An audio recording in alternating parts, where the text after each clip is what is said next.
as always, coming to you from the penthouse suite of the Stadium Towers in the Platinum Triangle in Anaheim, and glad that you're here with us to enjoy Java with Jerry today. So, as always, you can go get these shows after the fact at orangeslice.com, or you can find them on YouTube. Just look for Java with Jerry at YouTube. And if you've signed up for Podbean, they'll come to your device. And if you want to sign up for Podbean and have it as a podcast rather than a live cast or watch it on video, then you can just listen to it on Podbean, sign up through orangeslice.com, or go directly to Podbean. So what are we doing today? We'll talk a little bit about the news, not so much about the news, because I want to talk about something that I think is pretty important and salient in today's life, and that's the coarsening of our public discourse, the impact it's having on our future, our communities, our families, our businesses.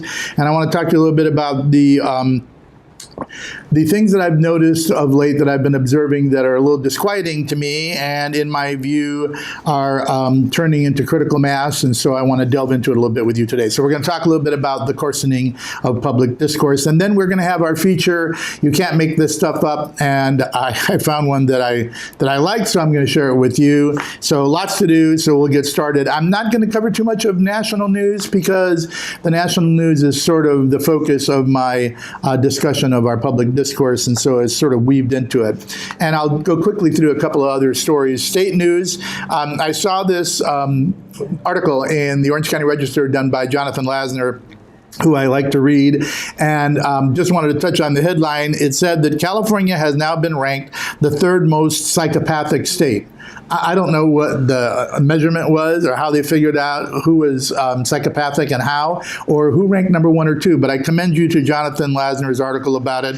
If nothing else, it's entertaining, and you can find out more about why we're psychopathic. Don't ask me. All right.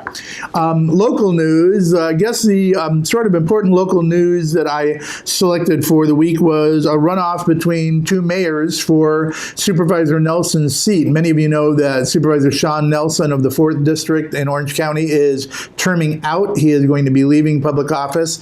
And he served for a while on the Fullerton Council, and the current Fullerton Mayor, Doug Chafee, is one of the candidates that's running to fulfill that seat. He's a Democrat, and his Republican opponent will be Mayor Tim Shaw. Now, it didn't mean that there was going to be a Democrat and a Republican in the race. There were a couple of folks from each party running for it, but it just turns out that they were the top 2, and under California's top 2 rules, those are the 2 that will be in. It was a close race for top 2, and it will be a close race, I think, going to the finish line. So keep an eye on District number 4, and good luck to Mayors Chafee and Shaw. All right, let's go to our feature. It's a discussion I want to have with you today. We will be guest-free, but I think that this should cause some thinking on your part, I hope, and maybe some communication with me. I suppose I began to think about this coarsening of our communications in our public and private life when I began to notice a sort of significant change in the quality of interpersonal communications.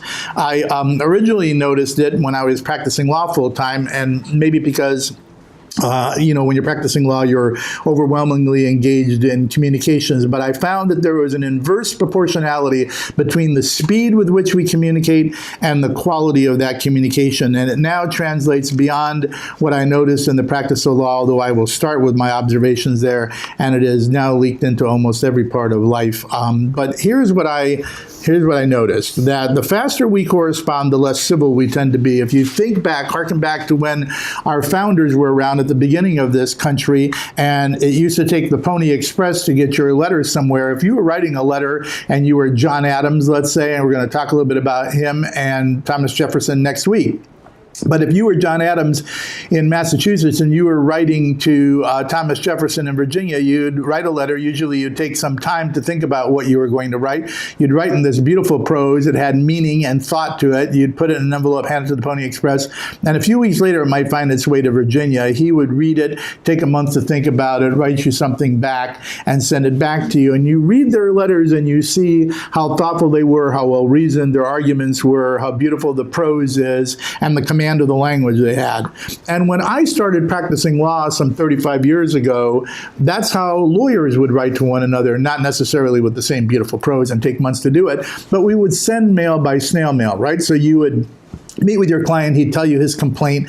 You'd write a letter to opposing counsel. Dear opposing counsel, I met with my client, Mr. Jones, about his dispute with your client, Mr. Smith. Here's what he has told me about it. You'd lay out the details for it. You'd provide fact and some insight into why you think that offense needs to be addressed. You'd send it to your client. He'd read it, spend a day telling you what he wanted to tweak, if anything. You'd tweak it if you agreed. You'd put it in the envelope. You'd send it snail mail. It would arrive to the lawyer's office a few days later. He'd read it, think about it, send it to his client, who would read it, think about it. They would meet. They would then compose a response. Weeks would go by, and so tempers would cool, and thought would come to play, and reason would replace passion, and you sometimes negotiated a solution before you ended up in litigation.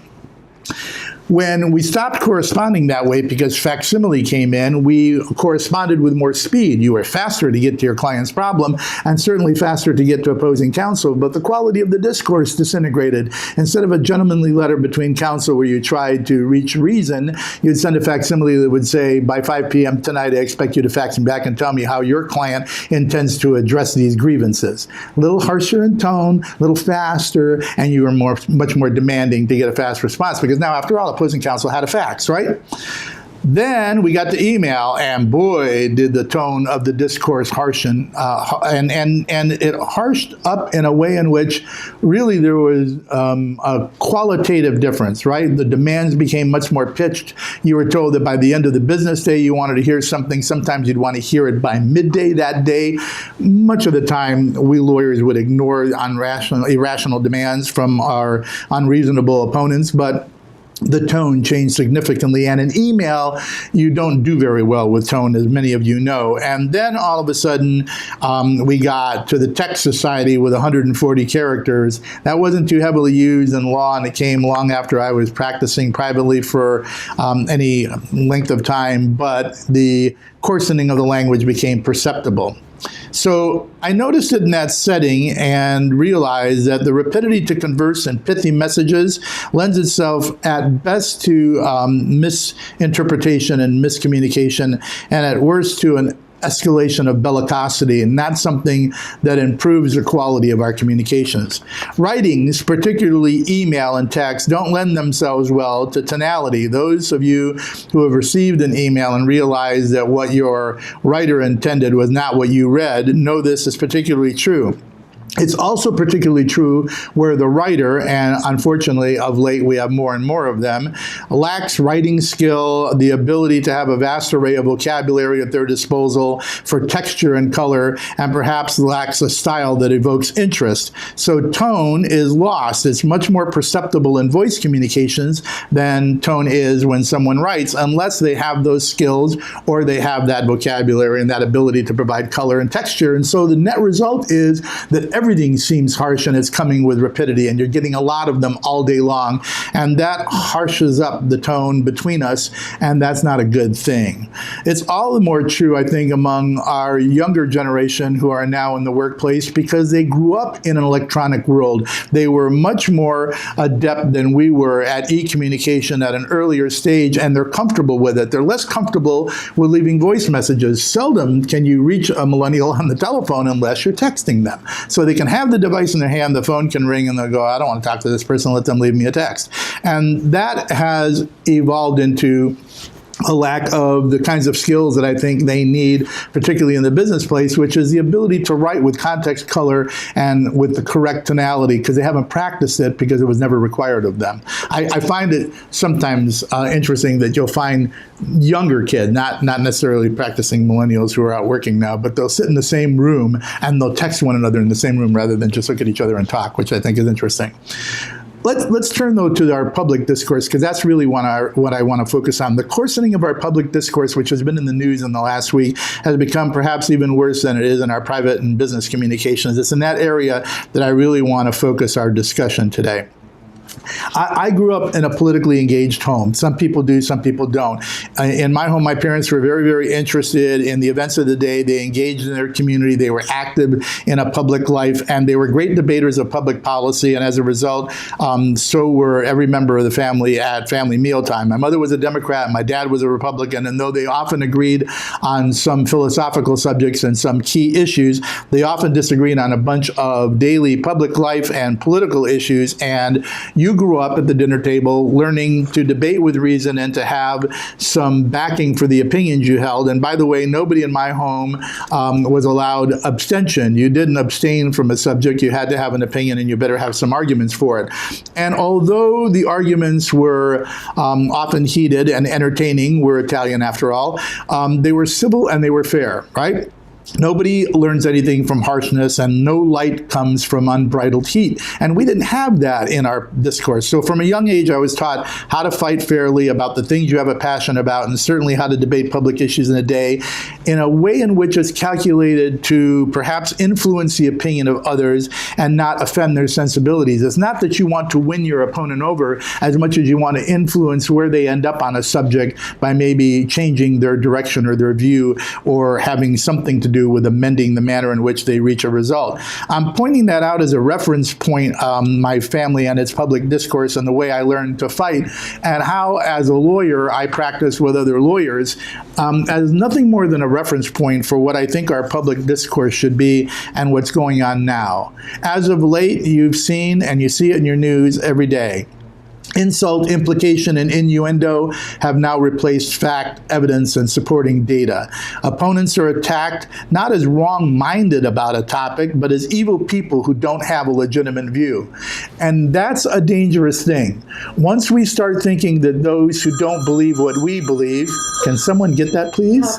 Thank you, whoever's calling me. I'm evoking some kind of response because of my tonality. But once we take this position that I've just spoken to, that our opponents aren't wrong-minded about the topic, but that they're evil themselves, that they're bad people not having bad ideas, then we lose a little bit in the ability to have a meaningful discourse, and we subject our society, I think, to a sort of degradation of useful conversation and debate.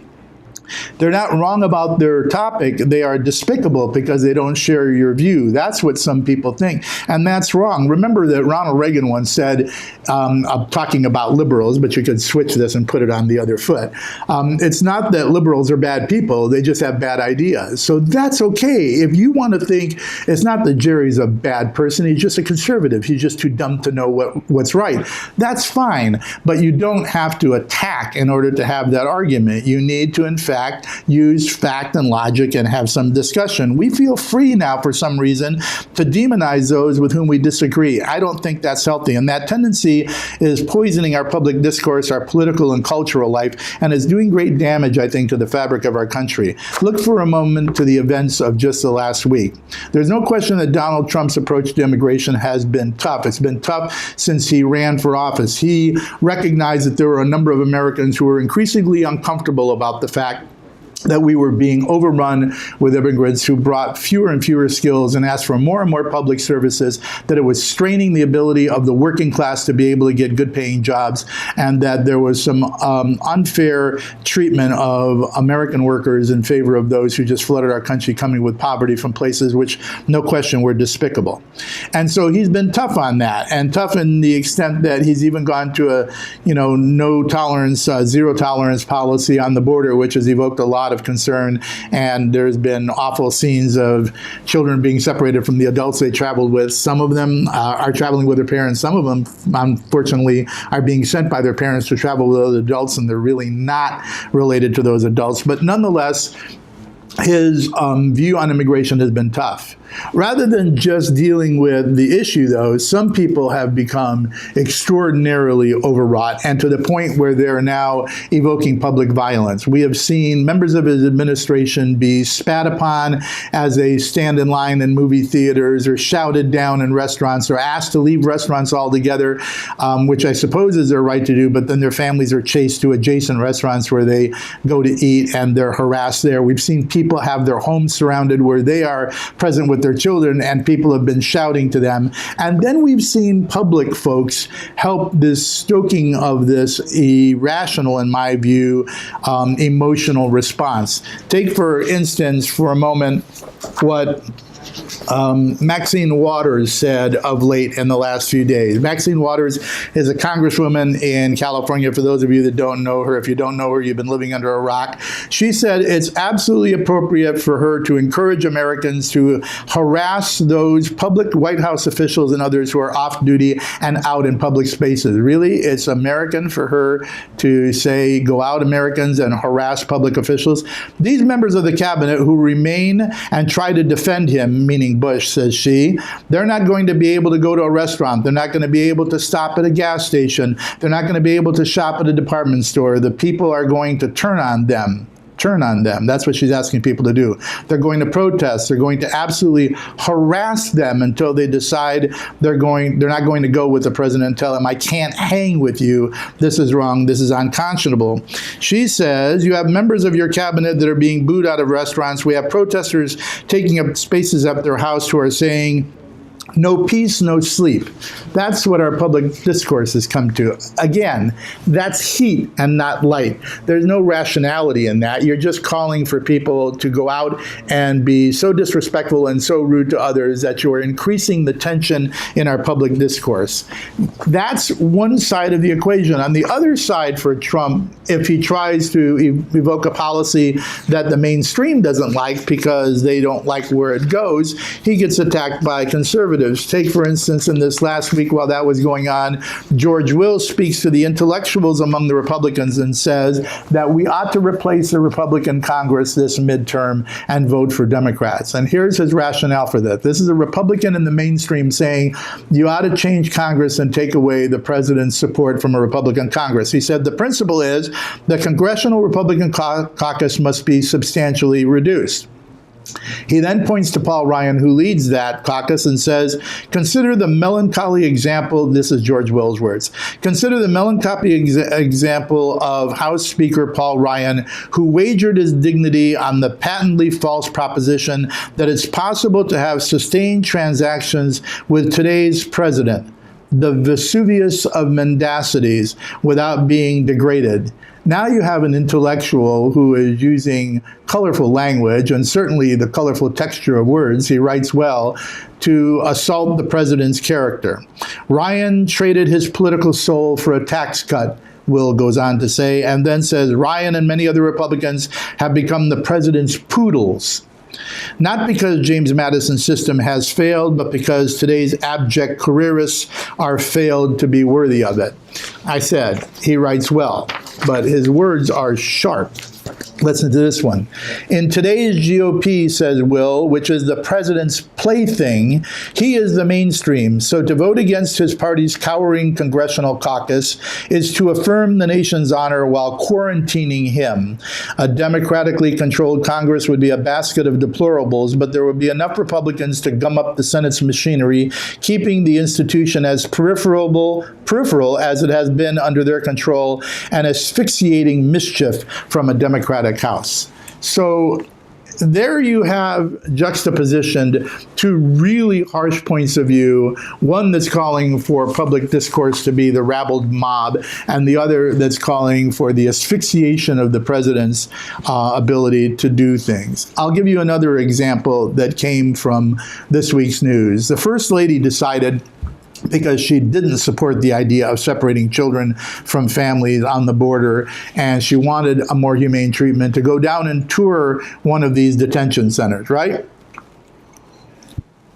Rather than mainstream media talking about the First Lady's intent or what she said or what she did when she was down there or the people that she saw, they focused on some fashion statement that they thought was offensive because she wore a jacket that said something about, I don't care. I don't know where the jacket came from. First of all, doesn't she have staff? Anybody who's on the First Lady's staff, please watch what she's wearing and say, you know, this message on that jacket, Mrs. First Lady, may not comport with what you're going down there to do. But the media was quick to leap on what she wore rather than what she did. That kind of approach to our public discourse is not helpful. I'll give you some other examples from public life that I've noted of late. If we disagree, we just shout you down. We don't just disagree and disagree without being disagreeable. We shout you down. If we are political foes on an issue, and I'm talking about, I've witnessed this in city council chambers when I've been present for public hearings on the public's work. So in the public's house, right? Taxpayer dollars pays for this, and this is where government is supposed to go on. If we disagree with a foe on an issue, we don't argue and debate in the public house, but we try to silence your debate. We try to cut you off. We try to block you from making your point. If we lose on an issue, we attack the winner's character, or we attempt to remove them from public life. The recall has now become the weapon of choice for those who just fail to carry the argument by persuasion or legislative ability. If you can't win the day by persuasion or in the legislature, then you just replace the person that's in your way with whom you disagree. When bellicose rhetoric replaces persuasive argument, nobody wins, and the body politic is harmed substantially. Each attack is viewed for a reason for a further attack and for escalation. Coarseness is addressed with further coarseness about our opponents.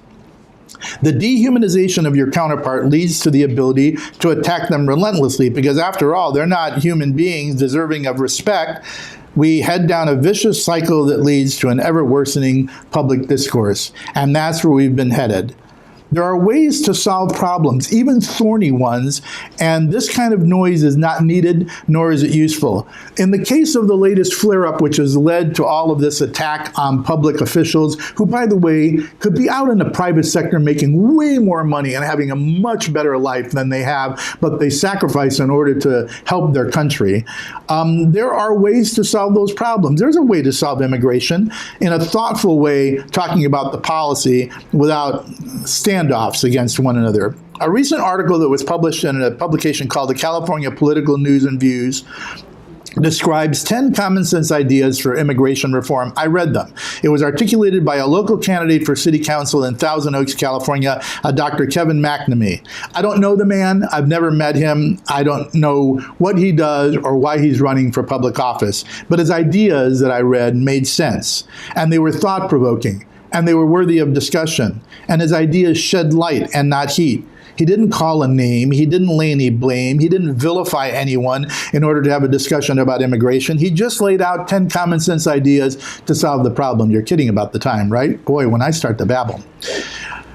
I recommend his work to you. Go to California Political News and Views and find Dr. McNamee's piece. And I recommend it to you because I wish I had more time to cover it, maybe in a future show. I think it's thought-provoking, and that's the kind of discussion we need to have. I'll wrap this, but I will say, we need to harken back to the days in our country's political life where you could hold a serious and profound discussion about profound issues with your political opponents without demonizing your opponent, without calling them a fascist or a Nazi, without seeking to end their political career by recall because you don't like their response or their opinion about your view, without attacking their character rather than what they have to say. When you attack the character of your opponent rather than the content of their opposition, we all lose. So stop it. If we don't get there soon, I don't know what our children will inherit for a public square. I don't know what we will leave them as a place to have disagreement. What? A campus where only the left can be heard? A media where you can't know the truth? Government institutions so corrupt in their approach to how they deal with justice that they can't be respected and they make decisions on the fly based on their opinions of how their power should be used. A place where the recall replaces the retort. A place where vilification is valid. That's not something we want to leave our kids. So let's slow down a little bit on the communication, enough to reclaim some civility. Maybe it would be better not to push send on the first draft. Maybe a bit of reflection is better than the reflex to respond. Maybe time to think is better than speed to text. Maybe. Anyway, let me know what you think. Civilly, I hope. All right, let's change course and talk about our feature, and then we'll wrap this preachy show. My mother would love this. She wanted me to be a priest. All right. Let's talk about You Can't Make This Stuff Up. Dr. McNamee's article. Long, but go find it. So here's my You Can't Make This Stuff Up. It's one of my favorite stories, and I decided to pull it out just because I wanted to lighten the load and give you something to reflect upon that doesn't talk about the evil of our discourse, but about the generosity of our spirit. So I'm going to tell you a story about a Scottish farmer. There was a man named Fleming, and he was a poor Scottish farmer. One day, while he was trying to eke out a living on his poor farm, he heard a cry for help coming from a nearby bog. He dropped his tools and ran to the bog. There, mired to his waist in black muck, was a terrified boy screaming and struggling to free himself. Farmer Fleming saved the lad from what would have been a slow and terrifying death. The next day, a very fancy carriage pulled up to the Scotsman's sparse surroundings. An elegantly dressed nobleman stepped out of the carriage, introduced himself as the father of the boy that Farmer Fleming had saved the day before. "I want to repay you," said the nobleman. "You saved my son's life." "No, I can't accept payment," said the Scottish farmer, "not for what I did." As he was waving off the offer from the nobleman, the farmer's own son came to the door behind him and stood in the doorway of their hovel in which they lived on this very poor farm. The nobleman said, "Is that your son?" And the farmer replied proudly, "Yes, that's my boy." "I'll make you a deal," said the nobleman. "Let me provide him with the level of education my own son will enjoy. If the lad is anything like his father, he'll no doubt make us both proud of him." And so the farmer took it.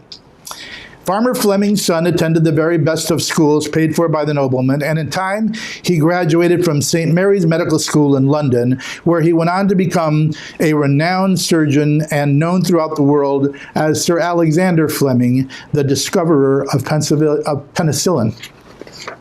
Years later, many years later, the boy who had been stuck in the bog became stricken with pneumonia and was on the edge of death. What saved his life this time? Penicillin. The penicillin discovered by the boy that his father had paid to educate. The name of the nobleman was Lord Randolph Churchill. His son's name, who had been stuck in the bog and then saved by penicillin, was Sir Winston Churchill. Think about that. One good act led to keeping a man who actually saved the rest of the world from Nazis and from massive change in what the world would be like. All happened because a farmer dropped his tools and because in response a nobleman educated his son. That's what we should be doing, and that's the kind of things we should talk about. All right. What will we talk about next week? Because I got to wrap the show and get out. Erica's waving at me, and she's becoming very nervous about the fact that I've got 2 minutes to end this thing.